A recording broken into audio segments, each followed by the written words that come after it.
Jonas, filho de Amitai, era um profeta israelita, residente em Gate-Efer, quando Deus o enviou a Nínive para pregar contra a maldade de seus habitantes. Nínive, a capital da Síria, era um império notório por sua crueldade e opressão, particularmente em relação a Israel. Jonas, não querendo que os inimigos de Israel fossem perdoados, Então, ele foge e faz a direção totalmente contrário do qual o Senhor mandou ele ir. Ele pega uma embarcação com a finalidade final para chegar em Tarsis, embarcando em um navio. Ele entra e vai, tentando fugir da direção correta que Deus o mandou. E nesse navio estavam os marinheiros, levando seu dia normalmente. E Jonas na embarcação, com o coração totalmente duro para fazer a vontade de Deus. Enquanto eles estavam no meio do mar, Jonas foi deitar e dormiu profundamente. E assim, os marinheiros navegavam tranquilamente sobre o mar. Só que de repente veio uma tempestade, onde colidiam com o navio, a ponto de parecer que o navio ia se partir em pedaços. Eram ondas gigantescas, parecia que ia a pique. E os marinheiros, assustados, choravam, clamavam cada um a seus deuses, ao qual acreditavam. Eles começaram a lançar as cargas para o mar, na esperança de aliviar o navio. Mas eles foram e chamaram Jonas, para ele clamar ao Deus dele, para salvar eles dessa situação. Só que Jonas já sabia que era por conta dele isso que estava acontecendo. Jonas confessa que estava fugindo de Deus e que a tempestade ocorreu por sua causa.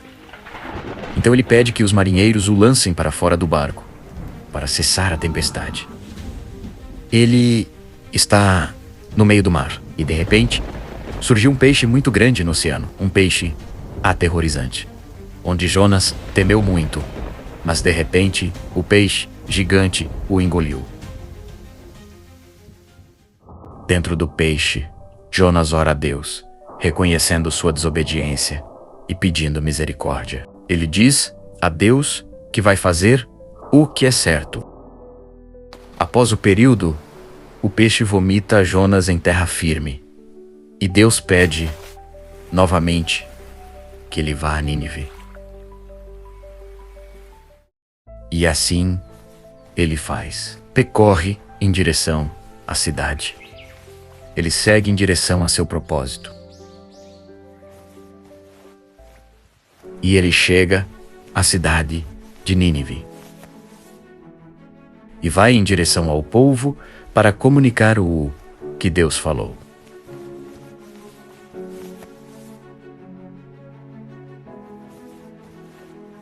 E proclama a mensagem de destruição ao povo. Disse ao povo que se arrependesse, ou o Senhor destruiria a cidade. E todos os ouvem. Jonas comunica ao rei também sobre o que Deus iria trazer sobre eles, se não se arrependessem dos seus pecados. O rei e o povo ouviram. O povo se arrepende genuinamente, vestindo-se de pano de saco e jejuando após ouvirem a profecia. Mas Jonas ficou desapontado, porque o povo não foi destruído. Ele achava que eles não mereciam ser perdoados. Ele saiu da cidade, construiu um pequeno abrigo, uma cabana a leste de Nínive, e sentou-se à sombra para ver o que aconteceria com a cidade, na esperança de que Deus ainda mudasse de ideia e a destruísse. Enquanto Jonas estava no sol quente, resmungando e esperando, Deus fez crescer uma planta, e ele se alegrou. Jonas dorme. A planta foi usada por Deus como uma lição objetiva. No dia seguinte, Deus enviou um verme que secou a planta.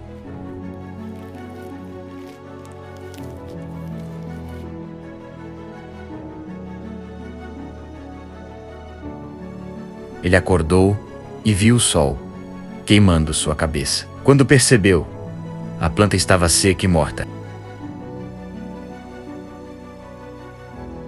Ele fica muito triste pela planta.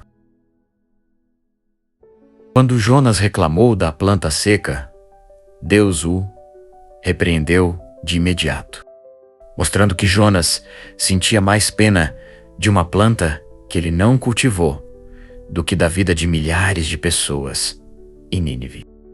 Em resumo, Jonas foi para aquele lugar por vontade própria, mas com muita raiva. E a planta foi colocada por Deus como parte de um ensinamento sobre compaixão.